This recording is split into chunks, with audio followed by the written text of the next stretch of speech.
میرے سرکار کی باتیں، میرے سرکار کی باتیں ہدایت رہنمائی ہے، میرے سرکار کی باتیں بھلائی ہی بھلائی ہے، میرے سرکار کی باتیں۔ دنیا میں تشریف لانے کے بعد نبی نہیں بنتے۔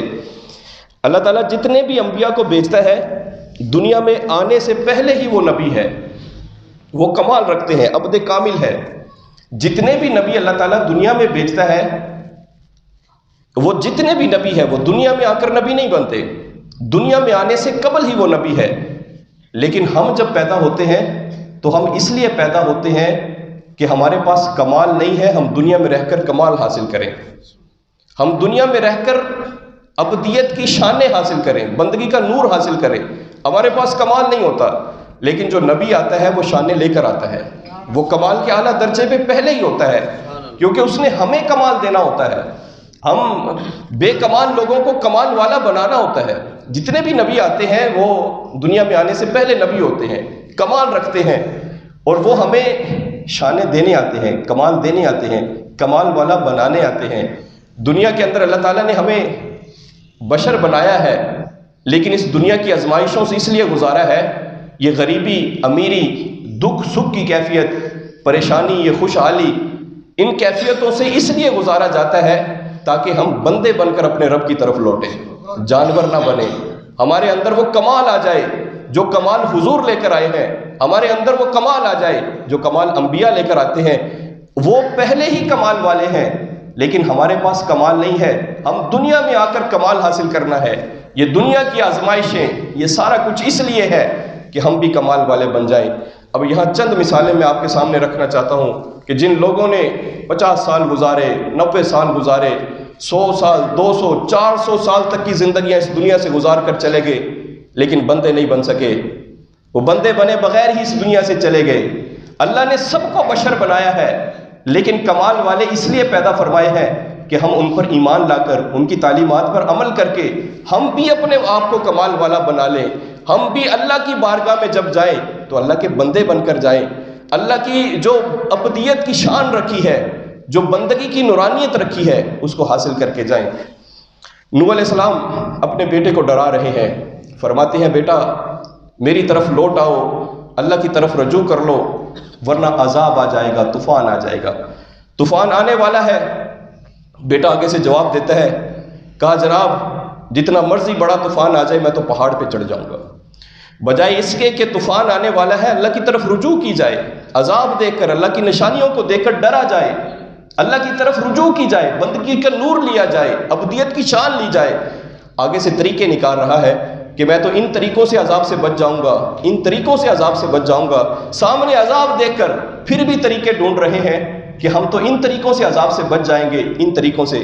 آپ ڈرا رہے ہیں، کہا ابھی بھی وقت ہے، اللہ کی طرف رجوع کر لو، توبہ کر لو۔ آگے سے کہتا ہے لے آؤ جس عذاب کو لانا ہے، میں پہاڑ پہ چڑھ جاؤں گا۔ جب طوفان آیا، وہ بیٹا پہاڑ پہ چڑھا ہے، لیکن طوفان کی شدت اتنی ہے وہ پہاڑ سارے کا سارا غرق ہو گیا، پانی کے اندر بہہ گیا، اور اس کے اندر ہی بیٹا بھی غرق ہو گیا، اور انہیں توبہ کی توفیق نصیب نہیں ہوئی۔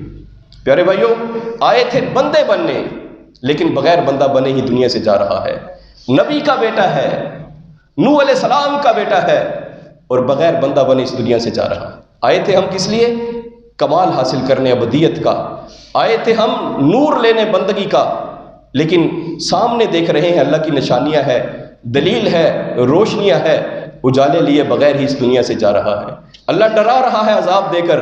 چاہیے تو یہ تھا کہ اللہ کی طرف رجوع کیا جائے، اللہ کی طرف اپنے آپ کو جھکایا جائے، اسلام کے سامنے سر اپنے آپ کو جھکایا جائے، اسلام کو قبول کیا جائے، نشانیوں کو، دلائلوں کو قبول کیا جائے، لیکن بغیر عبدیت کے اس دنیا سے جا رہا ہے۔ نمرود، اللہ تعالیٰ نے عذاب بھیج دیا مچھروں کا۔ ایک مچھر ایسا تھا جو ناک کے ذریعے دماغ میں گھس گیا، 40 دن تک وہ نمرود اپنے ہی جوتے سے اپنے سر کو پٹوا رہا ہے، اپنا جوتا سر پہ کھا رہا ہے، 40 دن تک جوتے پڑتے رہے اس کے سر کے اوپر۔ 1 دن پڑے، 2 دن پڑے، 3 دن پڑے۔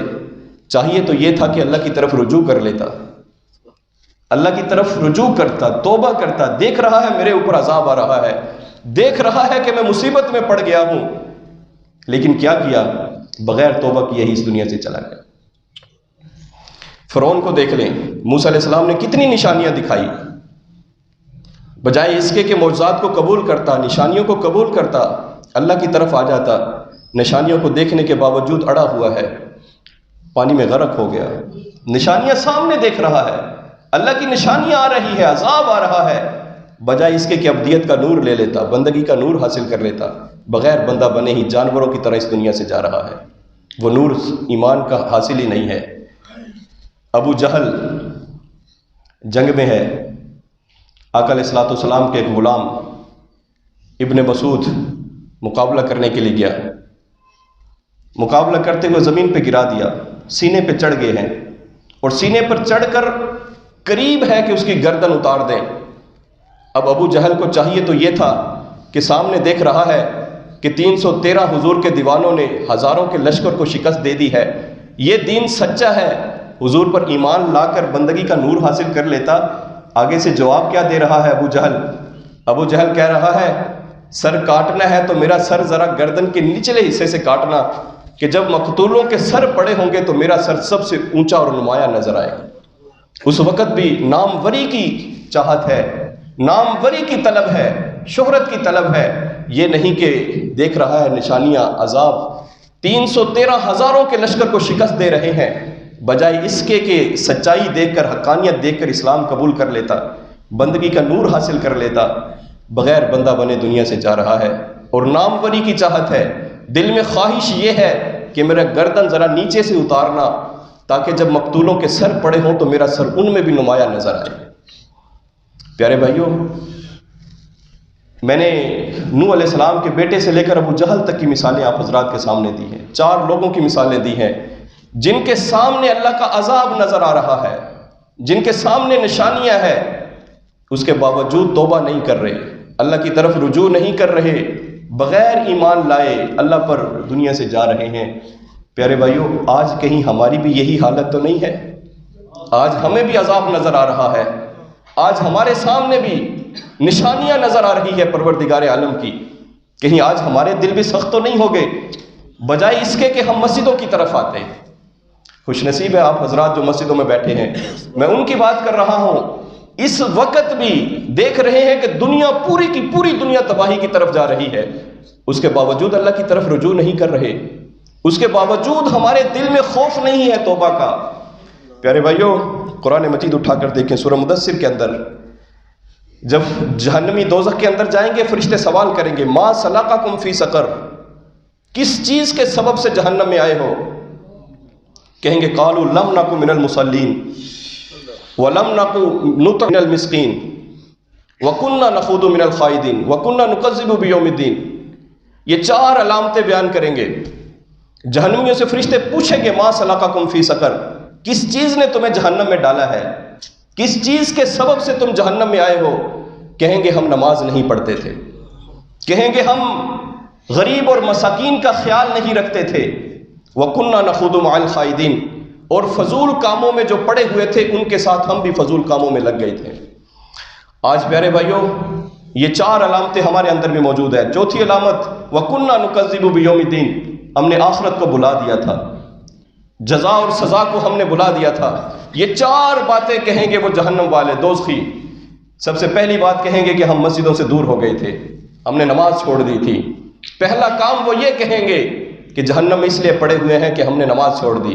دوسرا کام کہ غریبوں اور مسکینوں کا خیال رکھنا چھوڑ دیا، دور بھاگ رہے تھے ہم، دیکھ رہے ہیں سامنے لوگ مصیبت میں پڑے ہوئے ہیں، ہم بھاگ رہے تھے۔ اور تیسرا کام کہ دیکھ رہے ہیں کہ لوگ بے مقصد کاموں میں پڑے ہوئے ہیں، ان کے ساتھ ہم بھی بے حیائی میں لگ گئے، ہم بھی بے مقصد کاموں میں لگ گئے۔ آج کیا ہے؟ سوشل میڈیا، کھیل کود، عورتوں کے میچ، یہ سارا چیز کس طرف ہم جا رہے ہیں؟ دنیا تباہی کے دہانے پہ کھڑی ہے، ہم لوگوں کو دیکھ کر بے مقصد کاموں کے اندر لگے ہوئے ہیں۔ وَكُنَّا نُكَذِّبُ بِيَوْمِ الدِّينِ، ہم نے یوم جزا کو بلا دیا تھا، آخرت کو ہم نے بلا دیا۔ پیارے بھائیوں، آج ضرورت ہے اس چیز کی کہ سامنے دیکھ رہے ہیں کہ دنیا تباہی کی طرف جا رہی ہے۔ اس وقت یورپ کا شہر ہے اٹلی، پورے کا پورا بند ہو چکا ہے، لاک ڈاؤن ہو گیا ہے اٹلی کے اندر، عرب شریف کے اندر بھی لاک ڈاؤن کی کیفیت ہے، پاکستان کے اندر آپ دیکھیں پورے ملک کے اندر تمام تعلیمی ادارے بشمول مدارس کے بند ہو چکے ہیں۔ دنیا کس طرف جا رہی ہے؟ ابھی بھی ہم توبہ نہیں کریں گے۔ عبد الرحمن جامی رحمۃ اللہ علیہ کتاب ہے نفخات الانس کے اندر امام یافعی رحمۃ اللہ علیہ کی طرف سے ایک بات لکھتے ہیں، فرماتے ہیں ایک بزرگ تھے، اور ان بزرگوں کا بڑے پہنچے ہوئے بزرگ تھے، حضرت ابو نجیب سہروردی رحمۃ اللہ علیہ ایک دن گزر رہے تھے، گزرتے ہوئے کسائی کی دکان کے پاس سے گزرے، تو جیسے ہی کسائی کے پھٹے کے پاس سے گزرے تو وہاں ٹھہر گئے۔ کسائی پریشان ہو گیا، کسائی نے دیکھا کہ اگر انہوں نے گوشت خریدنا ہوتا تو دکان کے اندر آ جاتے، یہ باہر کیوں کھڑے ہو کر گوشت کو دیکھ رہے ہیں؟ بڑی پہنچی ہوئی ہستی، وہ جانتا تھا آپ کے مقام کو۔ دکان سے نکل کر باہر آیا، آ کر ہاتھ باندھ لیے، سوال کرتے ہیں، کہا حضرت آپ کو کیا چاہیے؟ کیا حکم ہے میرے لیے؟ معاملہ کیا ہے؟ حکم فرمائیں، کیا حکم ہے میرے لیے؟ ابو نجیب سہروردی رحمۃ اللہ علیہ فرماتے ہیں، فرمایا یہ جو تو نے بکری کا گوشت لٹکا رکھا ہے، حکم یہ ہے کہ اسے اتار کر کتوں کے آگے ڈال دو، یہ حرام گوشت لٹکایا ہوا ہے۔ پریشان ہو گیا، کہا حضرت میں بکری کا گوشت ہے آپ کے سامنے، یہ حرام کیسے ہو گیا ہے؟ فرمایا میں یہاں سے گزر رہا تھا، اس بکری نے مجھے آواز دے کر کہا ہے کہ میں مردہ ہوں، بغیر ذبح کیے اس نے اپنی دکان پر لٹکا لیا ہے اور مسلمانوں کو فروخت کر رہا ہے۔ اس نے جب سنا تو قدموں میں گر گیا، کہا حضرت آپ بالکل سچ کہہ رہے ہیں، بغیر ذبح کیے میں بیچ رہا تھا۔ آج کتنے سخت دل ہیں وہ لوگ جو مسلمانوں کو گدے کھلا رہے ہیں، کتے کھلائے جا رہے ہیں۔ پیارے بھائیوں یاد رکھیں، امام اعظم ابو حنیفہ رحمۃ اللہ علیہ کے زمانے کے اندر ایک گھر سے ایک بکری چوری ہو گئی، جیسے ہی آپ کو پتہ چلا آپ نے گوشت کھانا چھوڑ دیا۔ دو چیزیں ہوتی ہیں، ایک خالص حلال ہے، ایک مشتبہ چیز ہے۔ خالص حلال کا تو ہمیں پتہ ہے یہ حلال ہے، لیکن حکم ہے کہ جو مشتبہ چیز ہو اس سے بھی بچیں۔ اگر آپ مشتبہ چیز کو اختیار کریں گے تو خطرہ ہے کہ آپ حرام میں پڑ جائیں گے۔ آج اگر ہم اپنی شادیوں کا حال دیکھیں، یہ جو ہزاروں بکریاں ذبح کی جاتی ہے، کیا ان ہزاروں بکریوں کو صحیح طرح سے ذبح کیا جا رہا ہے؟ مشتبہ گوشت سے بچنے کا حکم دیا جا رہا ہے۔ ایک خالص حلال ہے۔ امام اعظم رحمۃ اللہ علیہ زمانے میں بکری چوری ہو گئی، آپ نے گوشت کھانا چھوڑ دیا، کہا حضرت گوشت کیوں نہیں کھا رہے؟ فرمایا کہیں ایسا نہ ہو وہ چوری والی بکری کسائی کے پھٹے پہ آئے اور فروخت ہو کے میرے گھر میں آ جائے اور میں کھا نہ لوں۔ مشتبہ گوشت سے بچنے کے لیے میں نے گوشت کھانا ہی چھوڑ دیا ہے۔ یہ مقام ہے پیارے بھائیوں۔ آج آپ دیکھیں کہ اسلام نے جن چیزوں کو منع کیا تھا، جن کو حرام کہا تھا، ان کو اختیار کرنے کی وجہ سے ایک ملک کے اندر کتنی بڑی تباہی آئی ہے، اور وہ گندگی اور غلاظت پورے دنیا کے اندر پھیل چکی ہے۔